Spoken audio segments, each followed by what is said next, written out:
आप लोगों में से 10 लोगों को बुलाया गया और कहा गया कि भोजन बनाना है। लेकिन एक साथ नहीं बनाना है, सबके लिए अलग अलग चूल्हा होगा, बर्तन होंगे और चावल दाल आटा सब्जी सब के लिए अलग अलग, सबके लिए।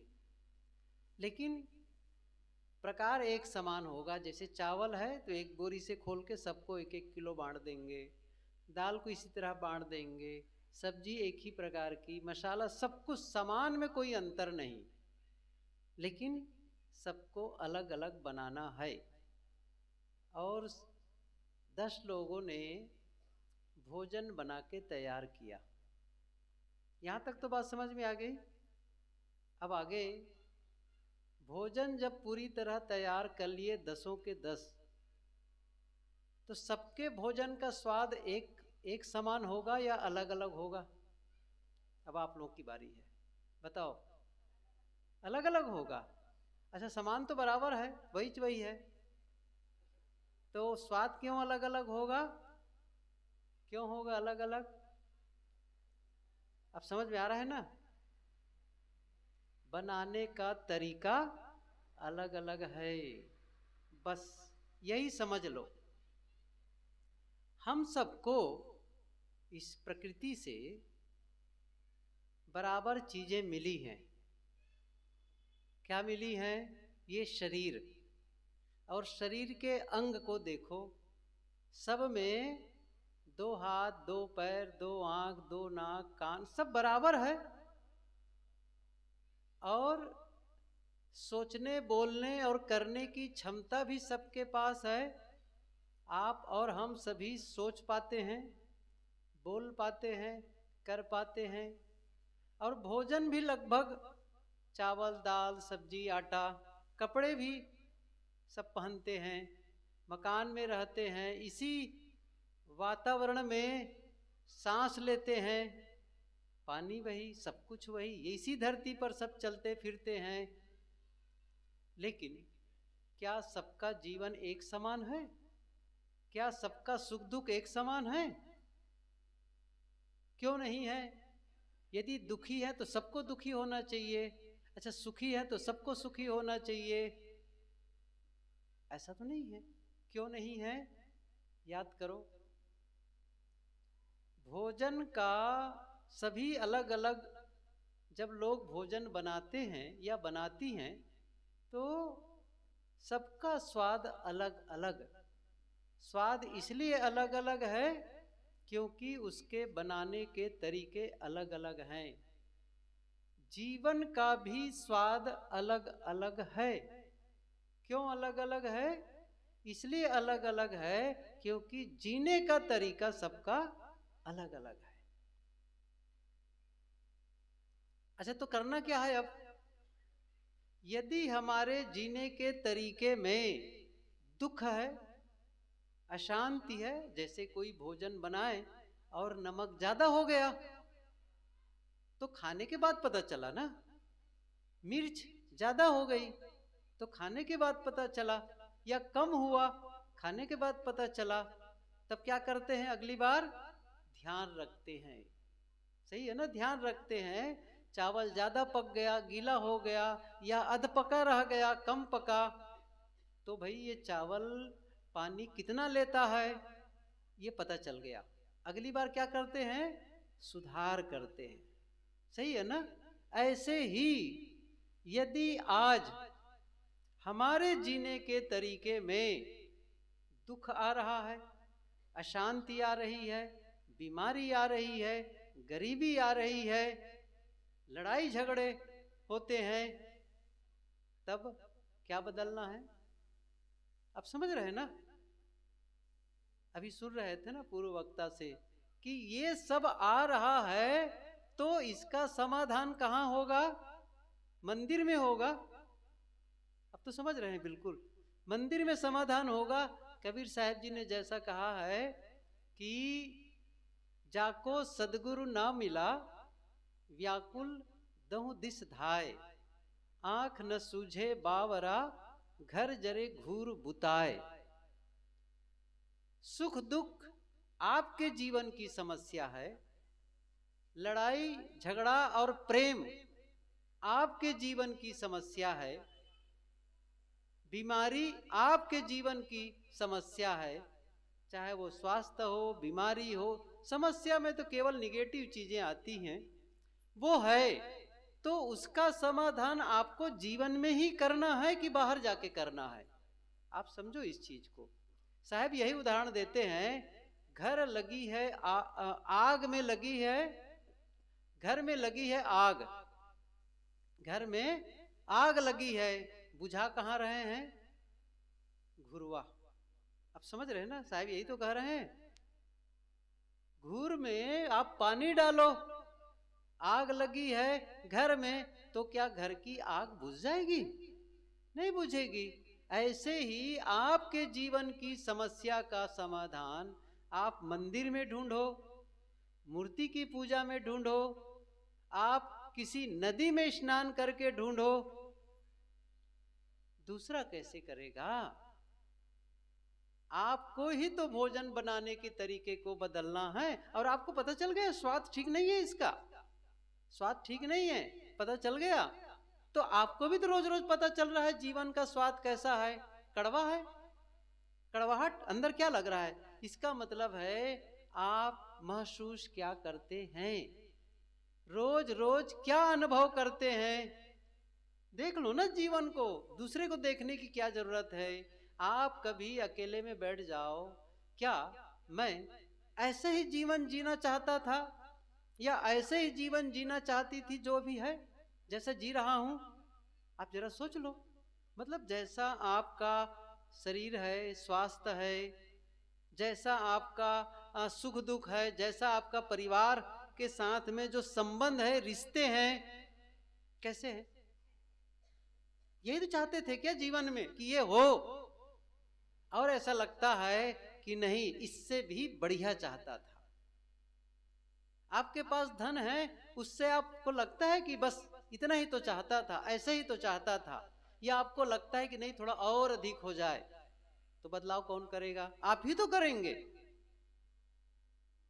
या आपके मन की दशा, मन में कई बार ऐसे ऐसे विचार चलते हैं जो बेचैन कर देते हैं, रात को ठीक से नींद नहीं आती, जब कभी होता है तो बस मन तनाव में रहता है, ऐसा होता है, बस परेशान।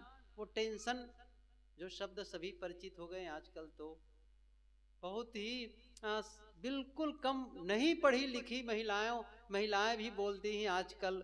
गुरुदेव जी के समय ही ये बातें होती थी, आज तो खैर थोड़ा एडवांस लोग हो गए हैं। क्या कहती हैं? साहब टेंशन रहते मोला।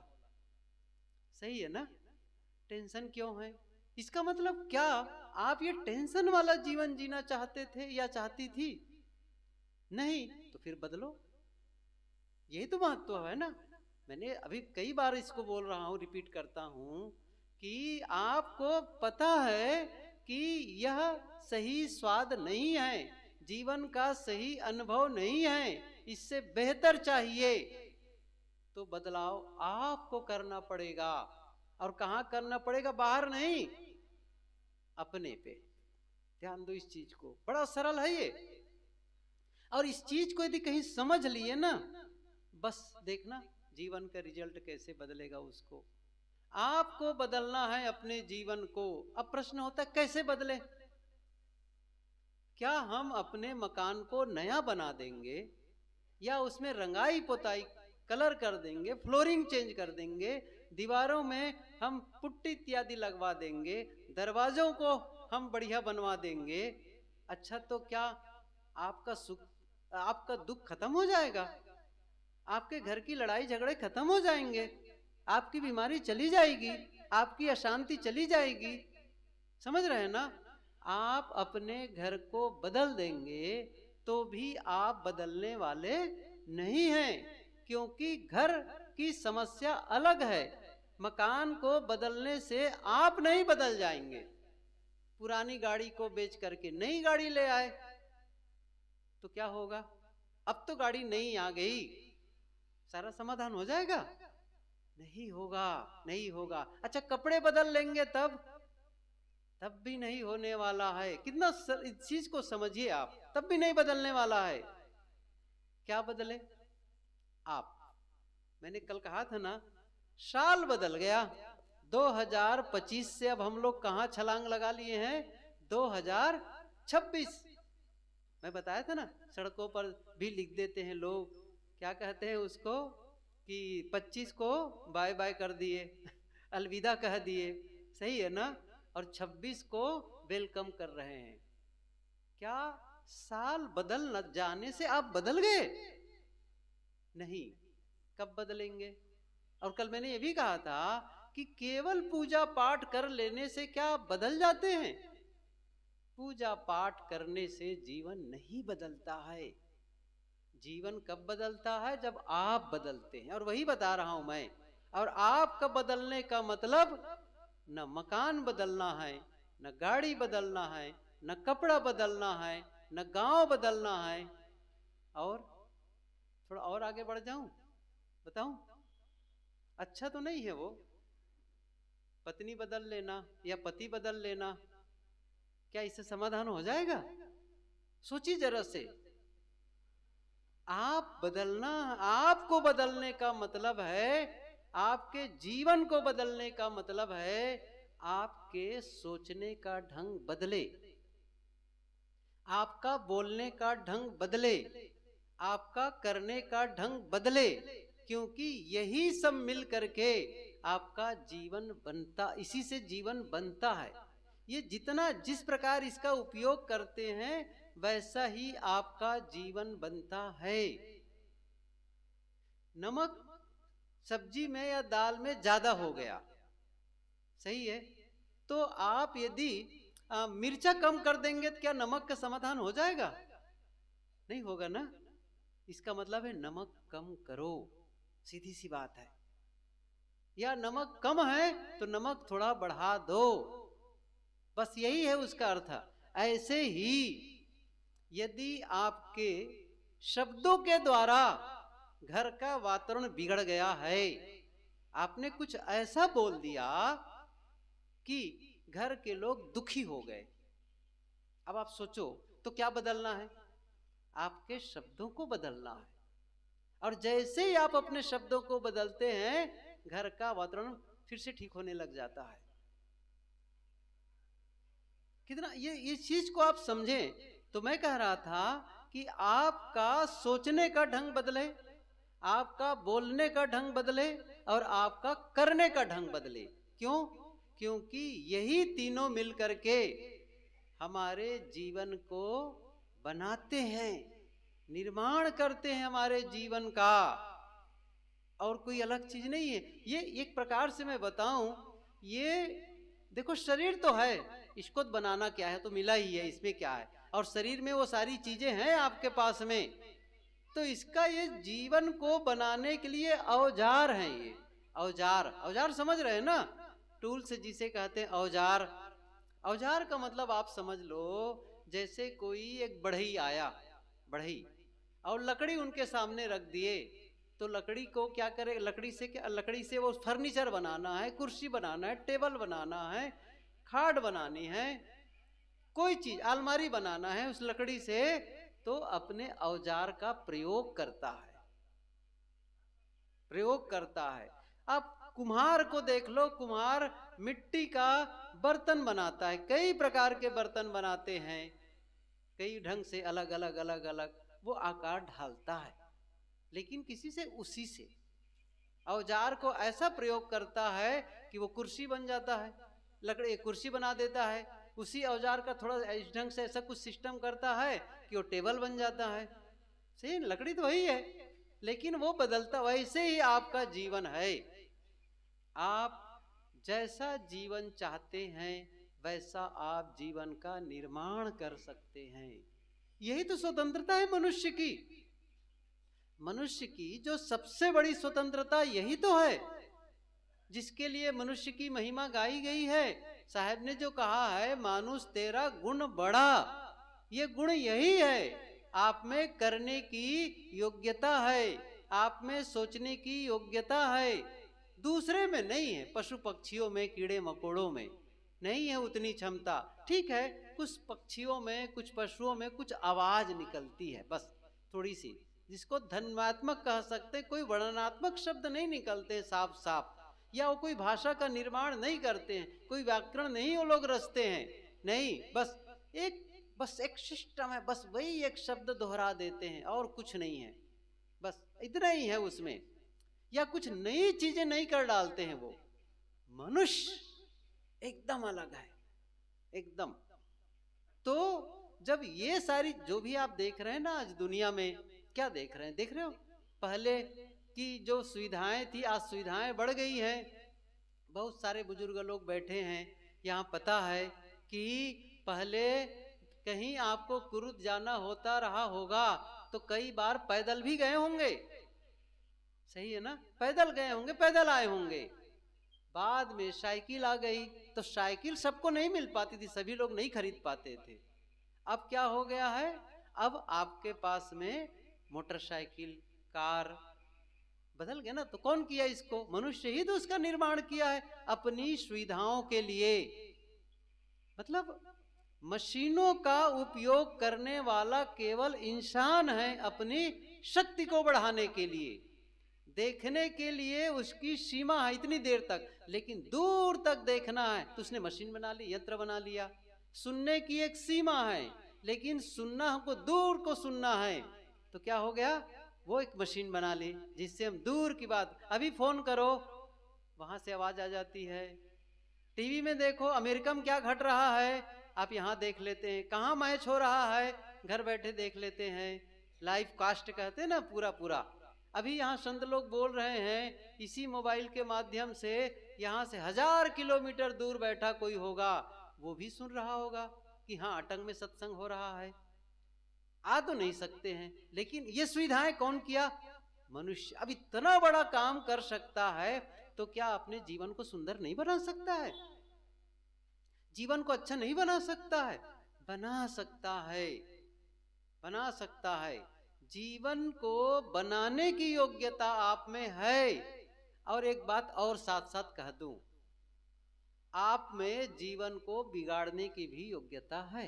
ये आप ध्यान दो इस चीज को। जो निर्माण कर सकता है वह विनाश भी कर सकता है, जो बना सकता है वो बिगाड़ सकता है, जो अच्छा कर सकता है वह बुरा भी कर सकता है। बस यही चुनाव की बात है, बस यही। आप अच्छा भी कर सकते हैं, आप गलत भी कर सकते हैं। मैं कल भी थोड़ा संकेत किया था, जिसे सामने सड़क है बिल्कुल। अब उस सड़क जैसे आप वहां गए तो आपके पास में ऑप्शन क्या आ गए, आप दाहिने की ओर जा सकते हैं या आप बाएं की ओर जा सकते हैं। चुनाव आपका है बस। लेकिन कैसे चुनाव करेंगे कि मुझे जाना कहाँ है, पहले तय कर लेते हैं आप। नहीं मुझे कुरुद जाना है, तब आप बाएं मुड़ जाएंगे। नहीं मुझे इधर सिर्री जाना है, तो आप दाहिने मुड़ जाते हैं। लेकिन चुनाव पहले होता है, फिर आपका गमन, फिर आपका। ऐसे ही आप समझो क्या करना है, आपको कैसा जीवन चाहिए। मैं बताऊं, हम लोग तय नहीं किए हैं, सही बताऊं तो पूछ लो, बता दो कि मैं ऐसा जीवन चाहता हूं या चाहती हूं। अच्छा कहेंगे क्या? अच्छा जीवन, अच्छा जीवन को कोई अर्थ होता है? अच्छा जीवन चाहिए, अच्छा का मतलब क्या निकलता है? कोई पता नहीं है क्या चाहिए। और इसीलिए हम अपनी जो शक्ति है बनाने वाली, उस शक्ति का सही उपयोग नहीं कर पाते हैं, क्योंकि जानते ही नहीं है क्या करना है और कैसे करना है उसका उपयोग, ये भी नहीं जानते हैं। जैसे मैं आपको एक बात बताऊं, आपको एक बोर्ड दे दे, कैनवास बढ़िया सा ऐसा, और रंग पेंट दे दे और ब्रश दे दे हम सबको भी, तो आपको कहा जाए भाई इसमें एक सुंदर चित्र बनाओ। कभी तो ब्रश पकड़े नहीं, सही है कि नहीं है? कभी तो चित्र बनाए नहीं। अब क्या करेंगे, ब्रश को डुबाएंगे रंग में, ऐसा ऐसा करेंगे, कुछ करेंगे इधर उधर का, बढ़िया चित्र बना पाएंगे? समझ रहे ना? रंग खराब होगा, बोर्ड खराब होगा, और वो पूरी तरह से ऐसा लगेगा घिचपिच एक पुता हुआ, बस इधर तितर भीतर। लेकिन एक जानकार और कलाकार आ जाए, कल जैसे मैंने उदाहरण दिया था ना पब्लो पिकासो, वैसे ही कोई आ जाए, वो इसी ढंग से कोई चित्रकार आ जाए और उनको रंग मिल जाए और बोर्ड मिल जाए और बस ब्रश मिल जाए, तो क्या करेगा, ऐसा उसी में ऐसा रंग भरेगा, देखने में भी सुंदर होगा और उसकी कीमत भी मिलेगी, पैसा भी मिलेगा। एक हम हैं जो खराब कर दिए, किसको लेकर, उन्हीं चीजों से उसको बर्बाद कर दिए, वही चीज हैं, और उन्हीं चीजों को लेकर के एक ने पैसा बना लिया, सुंदरता प्रकट कर दी। आप अपने जीवन को यदि बर्बाद करने में नहीं जानते हैं तो बर्बाद ही करेंगे, कर ही रहे हैं, और सही कहो तो कर ही तो रहे हैं। हमें नहीं पता कि हमें मन का उपयोग कैसे करना है, हमें नहीं पता कि हमें वाणी का उपयोग कैसे करना है, हमें नहीं पता कि हमें इंद्रियों का उपयोग कैसे करना है, और ये इतना जान लेना है, बस इतना ही जान लेना है। और मैंने कहा ना कि कैसे उपयोग करना है, जैसे कोई मकान बनाए, कोई मकान बनाए और मकान बनाने के लिए मिस्त्री आए और उसको पता हो ना कि मकान कैसे बनाना है, तो कैसे होगा। अब आप सोचिए इस चीज को। लेकिन वो आदमी अच्छा मकान बनाएगा जो पहले नक्शा बनाया है ना, नक्शा बना लिया है और नक्शा को बिल्कुल उसका ब्लूप्रिंट निकाल लिया है, किसी आर्किटेक्ट से बात करके उससे रेखांकित करवा लिया है। यहाँ दीवार यहाँ तक होगी, इतनी लंबाई होगी मकान की, इतनी चौड़ाई होगी, यहाँ पर खिड़की होगी, यहाँ पर दरवाजे होंगे, सबका अलग अलग दरवाजा, यहाँ दरवाजे की चौड़ाई लंबाई, खिड़की कितनी लंबाई चौड़ाई की होगी, रोशनदान का सब कुछ अप टू डेट है। अब बताओ, अब वो जो मकान बनाएगा तो कैसे बनेगा। अब आप सोचिए इस चीज को, मैं क्या कहना चाहता हूं, जब वो ईंट रखेगा ना, एक ईंट भी रखेगा ना, तो क्या ध्यान रखेगा, मैं जो इस दीवार पे ईंट रखने जा रहा हूं, ऐसा तो नहीं कि इससे दरवाजा बंद हो रहा हो, ऐसा तो नहीं कि इससे खिड़की बंद हो रही हो, क्या ध्यान रखे, नहीं यहाँ खिड़की है, वहां ईंट नहीं रखनी है, दीवार में ही ईंट रखनी है। अब देखो कितना बढ़िया बनता चला जाएगा वो। इसका मतलब है, और कहीं धोखे से भी वो दरवाजे खिड़कियों को बंद कर दिया ईंट से और बना दिया, क्या करना पड़ेगा, तोड़ना पड़ेगा, तोड़ने में खर्च आएगा ना, खर्च आएगा, वो बढ़िया नहीं बन पाएगा। ऐसे ही है, आप जान लो कि मुझे कैसा जीवन चाहिए, तब क्या करना है, तब आपको ऐसा शब्द बोलना है जो आपके जीवन को सुंदर बनाए। ऐसे शब्द नहीं बोलना है जो आपके जीवन को बिगाड़ दे। अब तो क्लियर हो रहा है, बिल्कुल सरल है ना, मैं सही बता रहा हूं। ये जो साधना है ना जीवन का, इतना सरल है और आप घर बैठे कर सकते हैं। मैं एक बात बताऊं, यदि आप पढ़े लिखे नहीं हैं तो भी ये काम कर सकते हैं, समझ लीजिए। आप बहुत धनी नहीं है तो भी, आपका मकान छोटा है, आपका मकान बड़ा है, आप ज्यादा पढ़े लिखे हैं, आप कम पढ़े लिखे हैं, इवन आप पढ़े लिखे ही नहीं हैं तो भी कर सकते हैं। कितनी बार मैं संस्मरण सुनाता हूं, इसी छत्तीसगढ़ में जांजगीर में था मैं, तो एक इंजीनियर और उनकी पत्नी और छोटी सी बिटिया थी, उस समय गोद में थी, अब तो खैर बड़ी हो गई। बुलाए थे, साहब आइए थोड़ा बैठे, भोजन जलपान हो जाएगा, थोड़ी देर आपके साथ सत्संग कर लेंगे, कुछ आप सुना दीजिएगा। बैठा, तो वो दोनों बैठे थे और बाजू में उनकी दादी बैठी थी कुछ दूरी पर, और बस यही मैं जीवन के संबंध में बता रहा था भी जीवन को हमें कैसे अच्छा बना करके इससे हमें सुख शांति का अनुभव करना चाहिए, ये सारी बातें मैं बोल रहा था। जब अंत में दादी जी ने कहा, साहब जी आपने जो कहा जीवन को सुंदर बनाने के लिए यह करो यह ना करो, तो मैं तो पढ़ी लिखी नहीं हूं, मैं कैसे जीवन को सुंदर बना सकती हूं। उसने कहा, मैंने कहा माता जी, जीवन को सुंदर बनाने के लिए पढ़ना लिखना कोई जरूरी नहीं है, बिना पढ़े लिखे भी जीवन को आप अच्छा बना सकती हो। फिर मैंने क्या कहा, बिना पढ़े लिखे कोई आदमी बीड़ी पीना शुरू कर सकता है, तो क्या बिना पढ़े लिखे बीड़ी पीना छोड़ नहीं सकता है।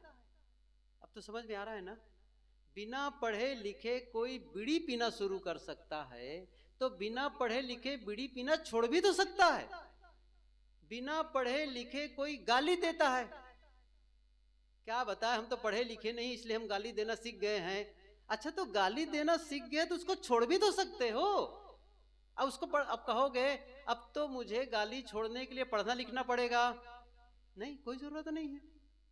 जब आप सीख सकते हो ये काम करना, उसे आप मतलब जो काम करने की ताकत आप में है, ये बहुत पहले प्लेटो ने कह दिया है, जिस काम को करने की शक्ति हम में है, ताकत है, उस काम को न करने की भी ताकत हम में है।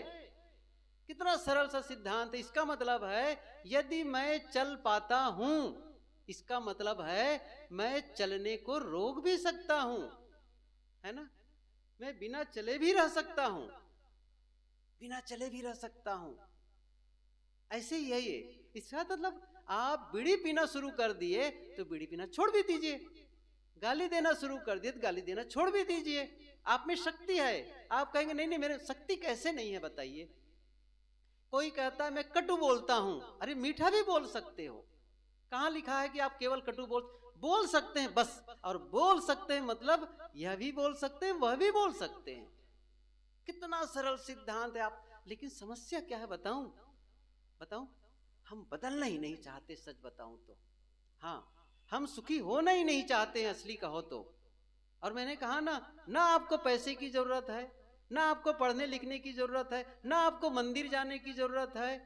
जहां है वहीं आप बदल सकते हैं। आप जीवन में एक नए रिजल्ट ला सकते हैं, नए परिणाम प्राप्त कर सकते हैं। कैसे करके? आप अपने कर्मों को बदल करके, आप अपने विचारों को बदल करके। अब जैसे आपने सोचना अच्छा कर दिया, देखो बदल जाएगा। मैं एक एक चीज को बताऊं थोड़े में। अच्छा हाँ, घड़ी तो है, थोड़े थोड़े बताऊं, आप समझेंगे। मैं और थोड़ा क्लियरिफाई करूं तो आप एकदम सरलता से समझेंगे। आप मेरी ओर देख रहे हैं, देखो मेरे हाथ है दो, आप लोगों के पास भी हाथ होंगे, निश्चित है हाथ हैं।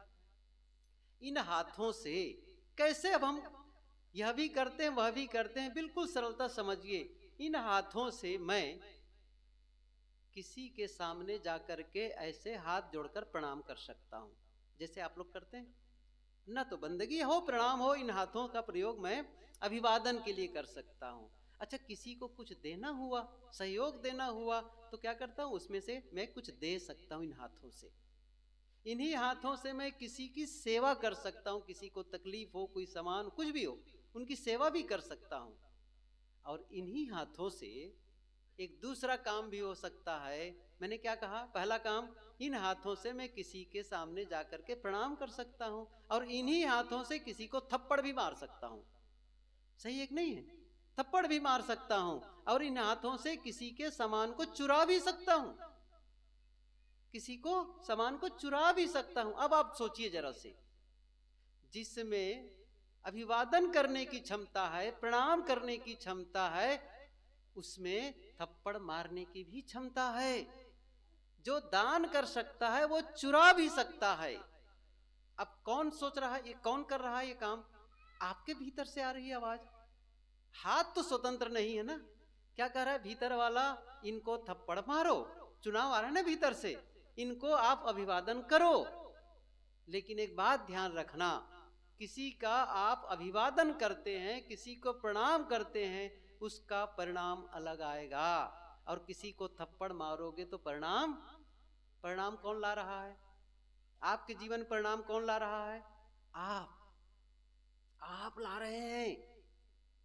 तो यहां पर एक और सिद्धांत को समझ लीजिए, जो भी जीवन में परिणाम आता है, इसके लिए आज तक जो दूसरों को दोष दे रहे थे ना, बस यही महत्वपूर्ण है, आपका टर्निंग पॉइंट है जीवन की। क्या है? आज तक मेरे जीवन में जो कुछ हो रहा था, मैं क्या करता था? अच्छा होता था तो मैं क्या करता था? मैंने किया। जब कभी सफलता मिल जाती, मेरी प्रशंसा होने लग जाती, मुझे लाभ हो जाता, तब मैं क्या कहता था? मैंने किया। और कभी कभी तो ऐसे हाथ को पीछे लेकर के थपथपाता, वाह मैंने किया। सही है कि नहीं है?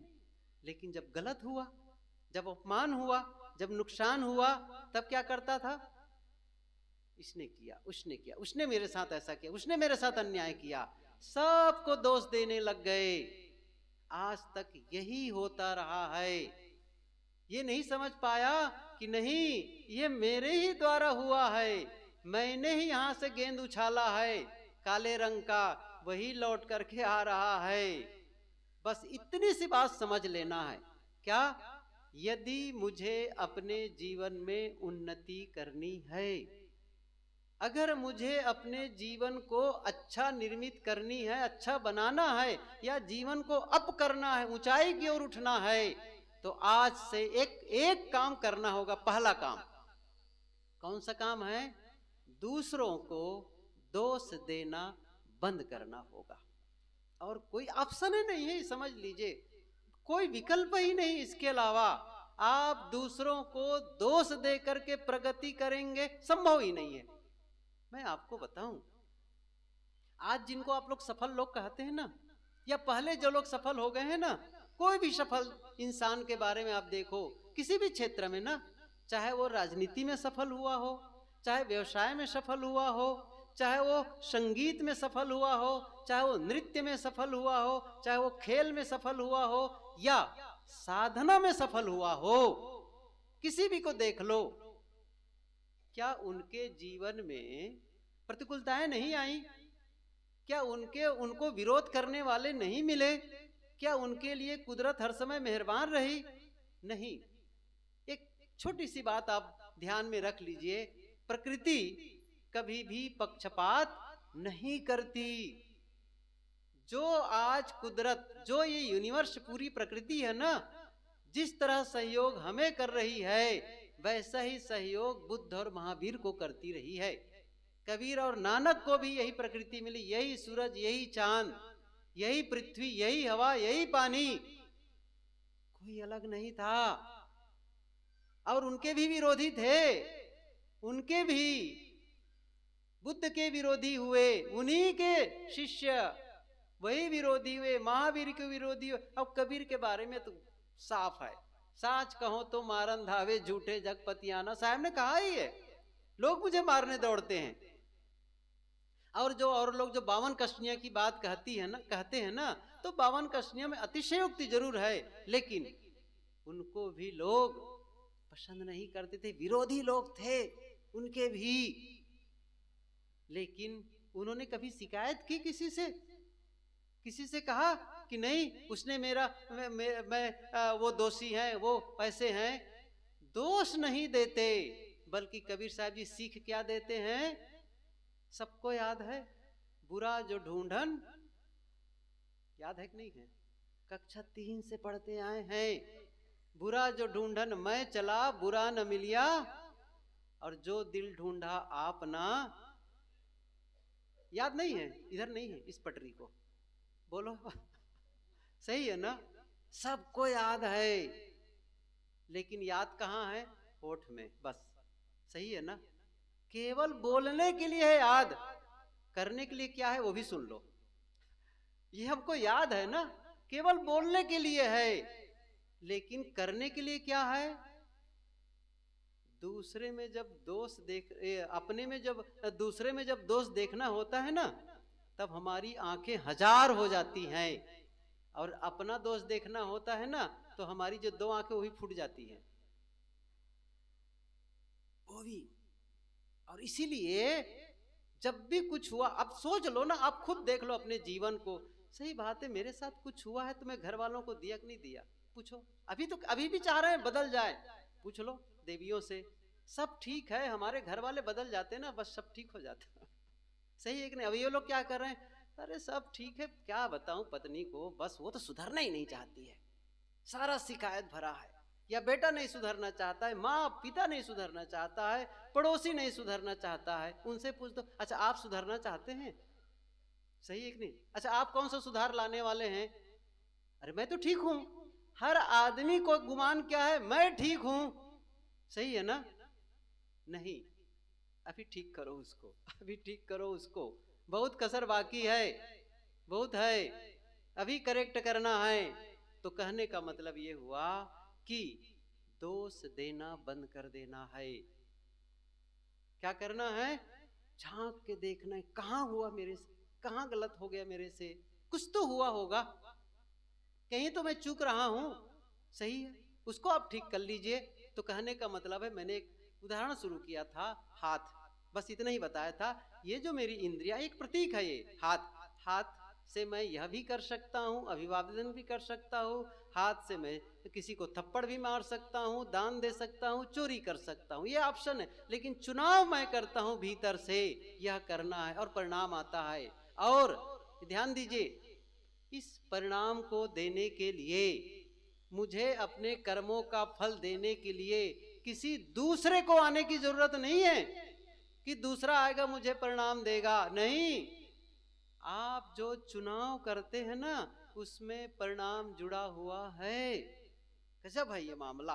ये समस्या क्या है, पढ़ते ही नहीं है जीवन को, बस पोथी पढ़ लेंगे, पोथी पढ़ने वाले भी जीवन को नहीं पढ़ते हैं ना। आप देख लीजिए, जीवन की ना पढ़ाई होती, स्कूलों में पढ़ाई कहाँ होती जीवन की, बताइए मुझे। विषयों की पढ़ाई हो जाती अलग अलग, कोई भौतिक शास्त्र पढ़ा के चला गया, कोई गणित मैथ से पढ़ा के चला गया, कोई बायोलॉजी पढ़ा के चला गया, कोई सोशल साइंस पढ़ा के पढ़ा के, कोई भाषा पढ़ा के, अंग्रेजी हिंदी सब पढ़ा के चले गए। अच्छा, जीवन समझ में आया? नहीं, कोई समझ में नहीं आया। समझ रहे हैं ना, कोई समझ में नहीं आया, और इसलिए बड़े भी हो गए, वहीं के वहीं रुके हैं। एमएससी करने वाली लड़कियां जब शादी होकर गईं, मैं सच्ची घटना बताता हूं, शादी होकर गईं, 1.5 साल से 2 साल भी नहीं हो पाए थे, और वो डिप्रेशन में आ गई। दोनों आए पति पत्नी, उसके पति ने कहा साहब जी थोड़ी देर बैठेंगे आपके साथ, दोनों हम लोग बैठे, बताने लगी, पहले से परिचित हो, तब फिर वो सब बताने लगे, ऐसा है, ऐसा है, परेशान रहती है, उसका ऐसा है। मैंने कहा अच्छा, तो एमएससी करने का क्या मतलब निकला, कुछ आया फायदा? सही है ना, मतलब हम वो पढ़ाई कर रहे हैं जो हमारे जीवन को सही नहीं कर पा रही है, केवल कुछ, ठीक है हमको पैसा कमा लिए, कुछ कर लिए, महत्वपूर्ण, मैंने कहा ना, क्या बहुत बड़ा मकान बना लोगे तो आपका मन शांत हो जाएगा? नहीं होगा। ऐसी कोई मशीन है जिसे खरीद के ले आओ, मशीन तो आप लोग लगाते ही घर में, कभी कभी मैं विनोद भी करता हूं। अच्छा, आप लोग, ये तो सब बताने वाली हैं, फ्रिज रखते, आजकल तो गांव भी शुरू होगा ना, फ्रिज, फ्रिज सही कि नहीं? हम लोग जिस कमरे में फ्रिज बिगड़ा हुआ है, सही है कि नहीं, रिपेयरिंग करके रख सकते हो उसको तो आप लोग फ्रिज रखते हैं, फ्रिज क्यों रखते हैं घर में? जानते तो हो, बता नहीं रहे हो, है ना, मना किया डॉक्टर बताने के लिए। फ्रिज क्यों रखते हैं? क्योंकि सामान खराब ना हो, इसी के लिए ना, सही है। लेकिन आपका जीवन खराब ना हो इसके लिए कौन सी मशीन रखे हो? अच्छा, आपके बच्चे खराब ना हो इसके लिए कौन सी मशीन रखे हुए हो? कोई मशीन नहीं है। ठंडा करने की मशीन, गर्म करने की मशीन, हवा की मशीन, सही है कि नहीं है? तेज चलने की मशीन, देखने की मशीन, सुनने की मशीन, जीवन को सुंदर बनाने की मशीन, पति पत्नी की लड़ाई के खत्म करने की मशीन, कौन कौन बना है बताओ? अब दोनों में लड़ाई नहीं होगी, एक मशीन को लाके फिट कर देते हैं, सही है ना। रोग दूर करने के लिए दवाई, ये इंजेक्शन लगा लो, ये टेबलेट खा लो, लेकिन उसका क्रोध खत्म हो जाए, उसका वैमनस्य खत्म हो जाए, उसका अहंकार खत्म हो जाए, मेरे अंदर में ईर्ष्या होती है, मेरी ईर्ष्या खत्म हो जाए, कौन सी दवाई लोगे तो ईर्ष्या खत्म होगी? आप समझ रहे हैं? सत्संग का महत्व इसीलिए है, और नहीं है कि मैंने कहा ना टाइम पास करने के लिए आ गए, चलो चलते हैं सत्संग में, नहीं, वो आपके भीतर खंगालता है, आपके भीतर की जो दशा है ना उसे चित्रित करता है सत्संग। बस जैसे आप दर्पण के सामने जाते हैं तो दर्पण में क्या देखते हैं? चेहरा। अच्छा, चेहरे में कहीं दाग लगी हो, कहीं पर गंदगी हो, या कपड़े में कहीं पर कहीं से गंदगी लग गई हो, तो क्या करते हैं आप? उसे साफ कर लेते हैं, साफ कर लेते हैं। तो बाहर का जो दर्पण है ना, वो बाहर का चेहरा दिखाता है, और ये जो सत्संग रूपी दर्पण है ना, भीतर का चेहरा दिखाता है। आप ऐसे हैं, बस ऐसे हैं, भीतर से बड़े कुरूप हैं, बहुत गंदा है भीतर, अभी बहुत सफाई की जरूरत है। और गंदगी से ही बाहर निकल रही आपके जीवन में प्रकट हो रही, वो बह रही है गंदगी। अभी सोचिए, आप नींबू को दबाओगे तो जो रस निकलेगा वो कैसा होगा, समझ रहे हैं ना? अच्छा, गन्ना को दबाओगे तो जो रस निकलेगा वो कैसा लगेगा, समझ आ गए? अच्छा, आम को दबाओगे तो रस निकलेगा वो कैसा, अच्छा मिर्चा को दबाओगे तो कैसा निकलेगा? अब तो समझ में आ गया है ना? सही है ना? कैसा निकलेगा? अच्छा, कहाँ से लिया है वो मिर्चा रस, कहाँ से, मिर्ची ने रस कहाँ से ली है? आसमान से, वही से। सही है। अच्छा, गन्ना गन्ना कहाँ से रस लिया है? बिल्कुल समझ में आ रहा है कि नहीं आ रहा है? अच्छा, नींबू ने कहाँ से लिया? अच्छा, नीम ने कहाँ से रस लिया है? सब वहीं से, इस दुनिया से जो आप ले रहे हैं ना, भीतर भीतर। और जब दबाव पड़ता है ना, तो किसी के मुंह से गाली निकलती है किसी के मुंह से कटुता निकलती है, किसी के अंदर से क्रोध निकलता है, किसी को जहर निकलता है, द्वेष निकलता है। सही है कि नहीं है? लेकिन कोई मीठे शब्दों का प्रयोग करता है, कोई क्षमा करता है, कोई सहयोग करता है।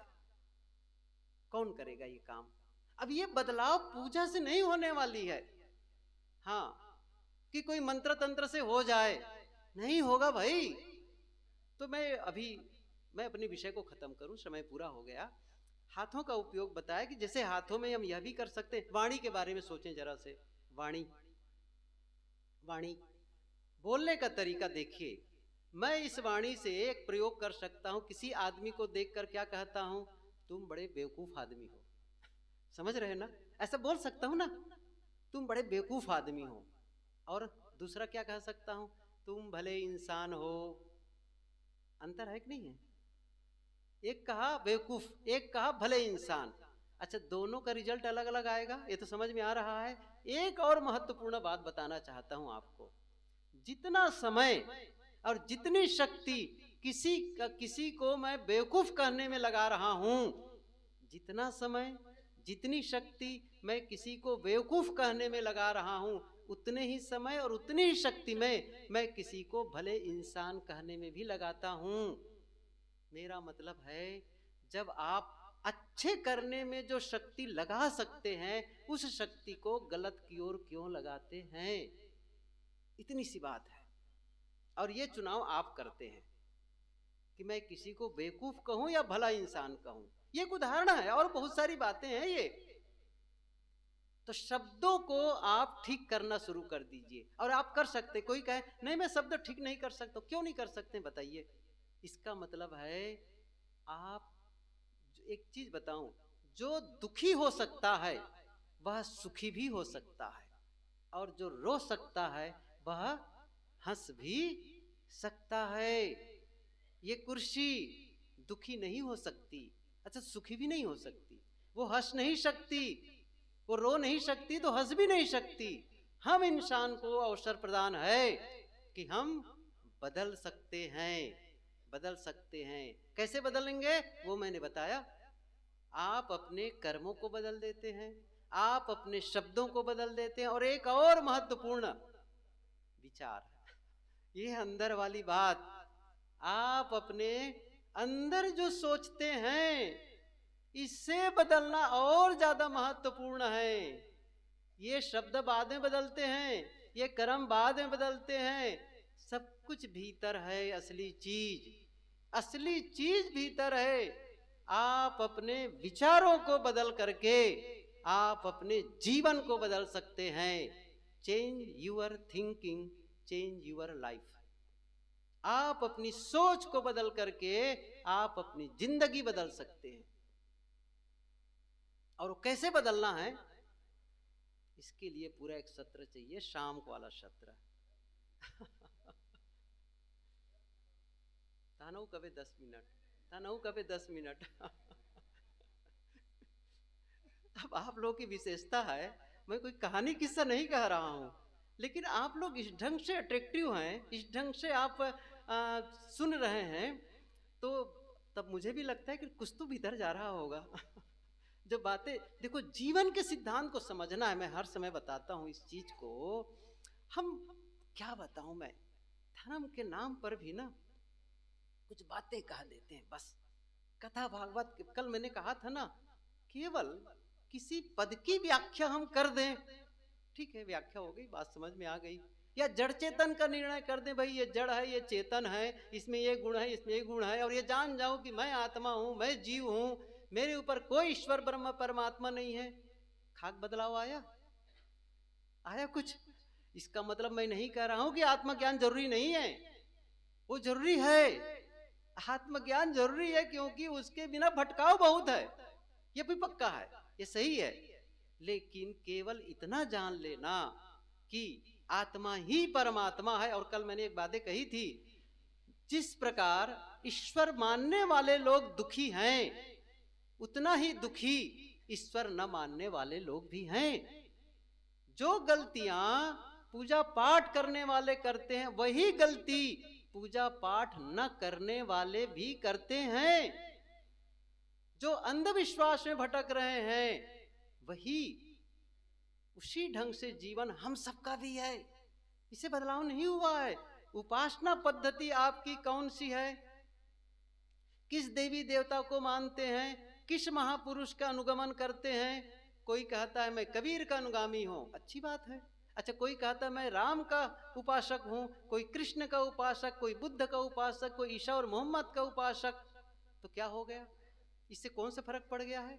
आप उपासना करिए, कोई उसमें, और करना भी चाहिए, महापुरुषों के अनुगमन करना ही चाहिए, उनके बताए पथ पर चलने का निर्णय लेना ही चाहिए। लेकिन केवल महापुरुष की दुहाई देते रहना कि मेरे महापुरुष बड़ा, आजकल यही हो रहा है, मेरा महापुरुष बड़ा, मैं जिसको मानता हूं मेरी पोथी सबसे बड़ी, मैं जो ग्रंथ को मानता हूं वो ग्रंथ सर्वोपरि है, मेरा संप्रदाय सर्वोपरि। हम पारक ही लोग भी मानते हैं, पारक सिद्धांत से बढ़कर कुछ नहीं है, मैं भी मानता हूं, मैं भी मानता हूं।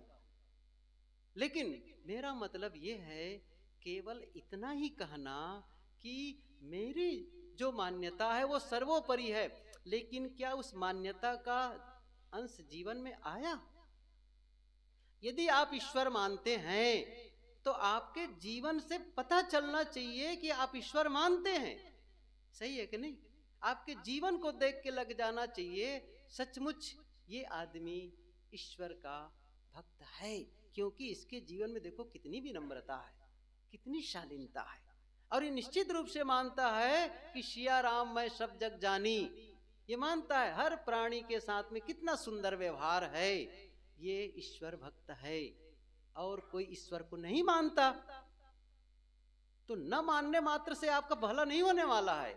यदि आप ईश्वर को नहीं मानते तो भी आपके जीवन से पता चलना चाहिए, और कोई देख कर कहे ये आदमी अलग ईश्वर भले नहीं मानता लेकिन मनुष्य को मानता है, और कितनी विनम्रता इसके जीवन में है, कितनी शालीनता इसके जीवन में है, कितना सहयोग का भाव इसके जीवन में है। ईश्वर माने या न माने, भले नहीं मानता है लेकिन आदमी बहुत अच्छा आदमी है, सही है कि नहीं है? जीवन बताए हमको कि हम ईश्वर मानते कि नहीं मानते हैं। केवल जबान से काम नहीं चलने वाला है कि आप उपासक हैं, जीवन में वो आए, मेरे जीवन में, आपके जीवन में आए। आप सत्संग सुनते हैं तो सत्संग सुनने का फल मिलना चाहिए, न कि यूं ही बिता दे। मैं कितनी बारी बात कहा करता हूं कि एक आदमी सुबह उठे, ख्याल करिए आप लोग, सुबह उठे और वॉशरूम की ओर जाना शुरू करे। सुबह बिस्तर से उठो ना तो कैसा रहता है, उसके बाद सामने एक आदमी खड़ा होकर ऐसे मोबाइल से मैं फोटो खींचूंगा, अच्छा कितने लोग खिंचवाओगे? सही है ना? कोई पसंद नहीं करेगा, बाल बिखरे हुए हैं, चेहरा ऐसी धूमिल पड़ा हुआ है, सही है ना? क्यों? अभी अस्त व्यस्त है, भाई उठे अभी फोटो मत खींचो। कब खींचोगे? जब मैं स्नान करके कपड़ा बदल करके बढ़िया से बैठूंगा तब आप फोटो क्लिक करना, सही है कि नहीं है? अब मैं पूछता हूं, नहाने के पहले जो आप दिख रहे थे, नहाने के बाद भी वैसे ही दिखने लग गए तो नहाने का क्या अर्थ है? कोई मतलब है? नहीं मतलब है ना?